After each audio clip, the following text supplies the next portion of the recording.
കുംഭം രാശിക്കാരുടെ സെപ്റ്റംബർ മാസ ഗ്രഹനിലകൾ എങ്ങനെയാണെന്ന് നോക്കാം.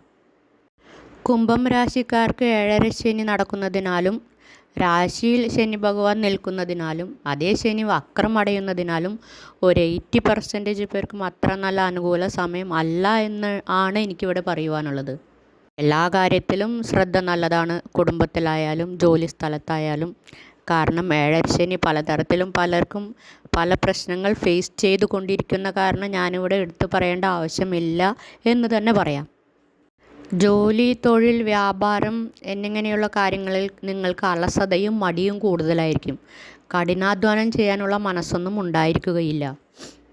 വലിയ രീതിയിൽ മുന്നോട്ട് പോകണമെന്നൊന്നുമില്ല, പോണ രീതിയിൽ പൊക്കോട്ടെ എന്നുള്ള മെൻറ്റാലിറ്റി ആയിരിക്കും മോസ്റ്റ്ലി നിങ്ങൾക്കുണ്ടായിരിക്കുക. അത് കാരണം തന്നെ എല്ലാ നല്ല കാര്യങ്ങൾക്കായാലും പ്രധാനപ്പെട്ട കാര്യങ്ങൾക്കായാലും ആദ്യത്തെ 2 ആഴ്ച തീരുമാനമെടുക്കുവാൻ ശ്രമിക്കുക. അത് കഴിഞ്ഞ് കന്നിമാസം ആയിക്കഴിഞ്ഞാൽ നിങ്ങൾക്ക് 8-ൽ സൂര്യൻ മറയുകയാണ് ചെയ്യുന്നത്. അതുകൊണ്ട് തന്നെ ഗവൺമെൻറ് കാര്യങ്ങളായാലും ഗവൺമെൻറ് ജോലിയായാലും ഗവൺമെൻറ് എക്സാം എഴുതുന്നവരായാലും കുറച്ച് പ്രയത്നങ്ങളും കഠിനാധ്വാനവും എല്ലാം ആവശ്യമായി വരും. അതിനുള്ള യാത്രകളും അലച്ചിലും നിങ്ങൾക്കുണ്ടാകും. ഇത് രാശിയിൽ എങ്ങനെ ഓരോ ഗ്രഹങ്ങൾ നിൽക്കുന്നുവോ അതിനനുസരിച്ച് നിങ്ങൾ ജനിക്കുമ്പോൾ നിൽക്കുന്ന ഗ്രഹങ്ങൾ നിൽക്കുന്നതിനനുസരിച്ചായിരിക്കും കുംഭം രാശിക്കാർക്ക് പ്രത്യേകിച്ചും ഫലങ്ങൾ കിട്ടുക. കാരണം ശനിയാണല്ലോ എല്ലാ കർമ്മങ്ങൾക്കും റിസൾട്ട് കൊടുക്കുന്നത്, അല്ലെങ്കിൽ പ്രതിഫലം കൊടുക്കുന്നത് ശനി ഭഗവാനാണ്. ഇതിൽ ഞാൻ നിങ്ങൾക്കൊരു ഉദാഹരണം പറയുകയാണെങ്കിൽ, ശിവന് പൂജ ചെയ്യുന്ന ഒരു പൂജാരി, കുംഭം രാശി, മീന ലഗ്നം, ലഗ്നത്തിൽ കേതുവും ശനിയും.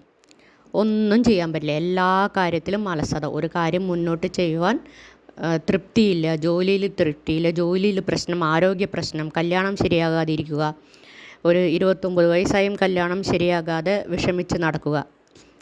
ഇതൊരു ജാതകം നോക്കുമ്പോൾ ഞാൻ കണ്ട ഒരു ഫലമാണ്. കുംഭരാശിക്ക്, അതായത് ശിവനെ പൂജ ചെയ്യുന്ന കുംഭരാശിക്കാരനായാലും നമ്മൾ അനുഭവിക്കേണ്ട കർമ്മഫലങ്ങൾ നമ്മൾ അനുഭവിക്കണം എന്നാണ് ഞാനിവിടെ പറയുന്നത്. ഇതേ ഒരു സ്ത്രീ ജാതകം ഞാനെടുത്തപ്പോൾ കുംഭം രാശി, കർക്കിടക ലഗ്നം, 9-ൽ ഗുരുവിൻ്റെ വീട്ടിൽ, അതായത് ഭഗവാന്റെ വീട്ടിൽ വ്യാഴ ഭഗവാൻ നിൽക്കുന്നു. വെളിനാട്ടിൽ സുഖമായിട്ട് ഭർത്താവിൻ്റെ കൂടെ ജീവിക്കുന്നു. ഇതിൽ ഞാൻ പറയുവാനുള്ളത്, മകരം രാശിയേക്കാളും നല്ല രാശി കുംഭം ആണെങ്കിലും കൂടി, ശനി ഭഗവാന്റെ രാശിയാണെങ്കിലും കൂടി നമ്മുടെ കർമ്മഫലങ്ങൾ എങ്ങനെയിരിക്കുന്നു അതിനനുസരിച്ചിരിക്കും നിങ്ങൾക്ക് ഈ ശനി ദശയിൽ കിട്ടുന്ന നല്ലതും ചീത്തയുമായിട്ടുള്ള കാര്യങ്ങൾ.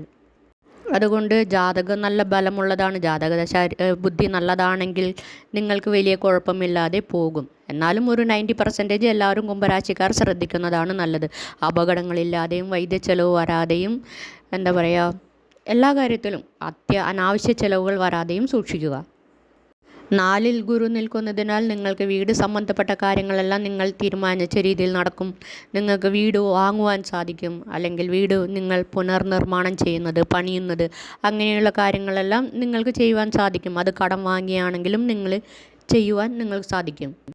8-ൽ കേതു മറയുന്നത് അത്ര മോശം കാര്യമൊന്നുമല്ല, വലിയ കുഴപ്പമൊന്നുമില്ല. കാരണം കൂടെ ശുക്രനുള്ള കാരണം നിങ്ങൾക്ക് അനാവശ്യ പണച്ചിലവുകൾ വരാതിരിക്കുവാൻ ശ്രദ്ധിക്കുക. എന്നാൽ ഇത് ജാതകദശ ബുദ്ധി നല്ലതാണെങ്കിൽ നിങ്ങൾ പ്രതീക്ഷിക്കാത്ത പണവരവ് ഉണ്ടാകും. അതുപോലെ തന്നെ വിചാരിച്ച കാര്യങ്ങൾ നടക്കും. ശുഭച്ചിലവുകൾ, യാത്രയിൽ അനുകൂലം, ഇതെല്ലാം നടക്കും.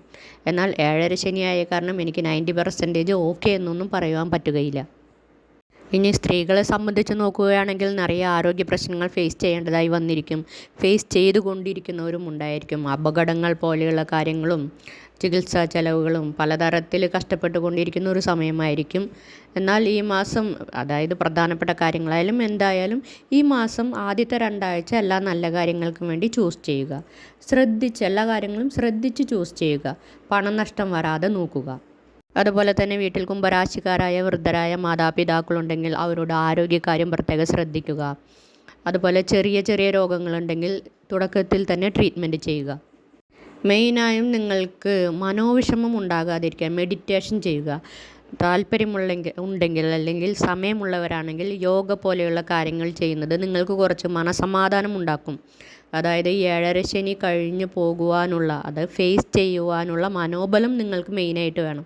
അത് ഉണ്ടാക്കുവാൻ ഏറ്റവും നല്ല മാർഗം യോഗ, മെഡിറ്റേഷൻ പോലെയുള്ള കാര്യങ്ങൾ ചെയ്യുന്നത്, അന്നദാനം ചെയ്യുന്നത്, ഇതെല്ലാം നിങ്ങളുടെ കർമ്മഫലം കുറയ്ക്കുകയും നിങ്ങളുടെ പ്രശ്നങ്ങൾ സോൾവ് ചെയ്യാനുള്ള മനോധൈര്യം നിങ്ങൾക്കുണ്ടാക്കുകയും ചെയ്യും.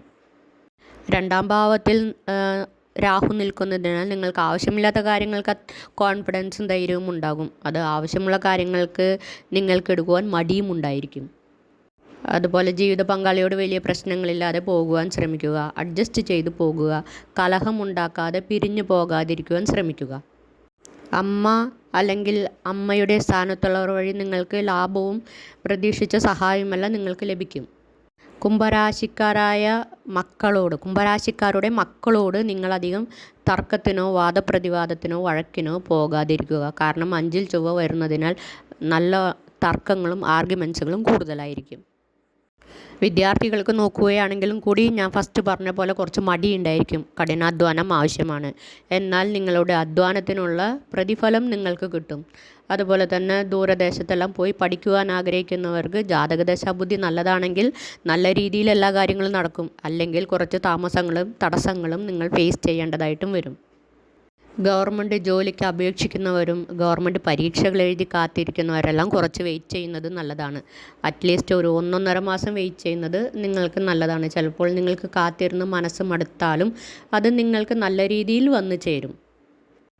ഇതിൽ ചതയ നക്ഷത്രക്കാർ 7.5 ശനി ആരംഭിച്ചപ്പോഴേ ഹോസ്പിറ്റൽ പ്രശ്നങ്ങളും ആരോഗ്യ പ്രശ്നങ്ങളുമായിട്ട് ഫേസ് ചെയ്യേണ്ടതായി വന്നിരിക്കും. അപ്പം അതിനാൽ അവർക്ക് കുറച്ച് റിക്കവർ ആവേണ്ട സമയമായിരിക്കും. എന്നാൽ അവിട്ട നക്ഷത്രക്കാരും പൂരോരുട്ടാതി നക്ഷത്രക്കാരെല്ലാം ഇപ്പോൾ കുറച്ച് ശ്രദ്ധിക്കുന്നത് നല്ലതാണ്. പ്രത്യേകിച്ചും ഈ മാസം അവിട്ട നക്ഷത്രക്കാർ കുറച്ച് സൈലൻ്റായി പോകുന്നതാണ് നല്ലത്. അതായത് സ്വന്തം വാക്കുകൾ കൊണ്ട് വരുമാനം നേടുന്നവരെല്ലാം പ്രത്യേകിച്ച് വളരെയധികം കാര്യങ്ങൾ ശ്രദ്ധിച്ച് തീരുമാനമെടുക്കുക.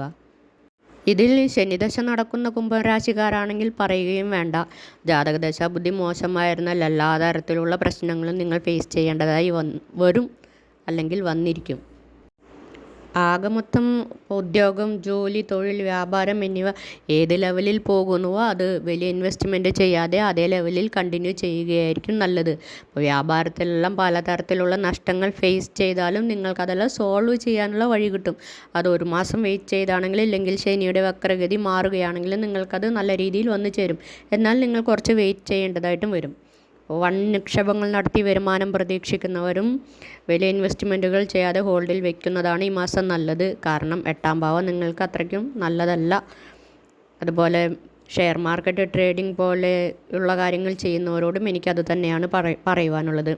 മീഡിയ ഫീൽഡിൽ വർക്ക് ചെയ്യുന്നവരും നിങ്ങൾ ഏത് ലെവലിൽ കണ്ടിന്യൂ ചെയ്യുന്നുവോ ആ ലെവലിൽ കണ്ടിന്യൂ ചെയ്ത് പോകുകയാണ് നല്ലത്.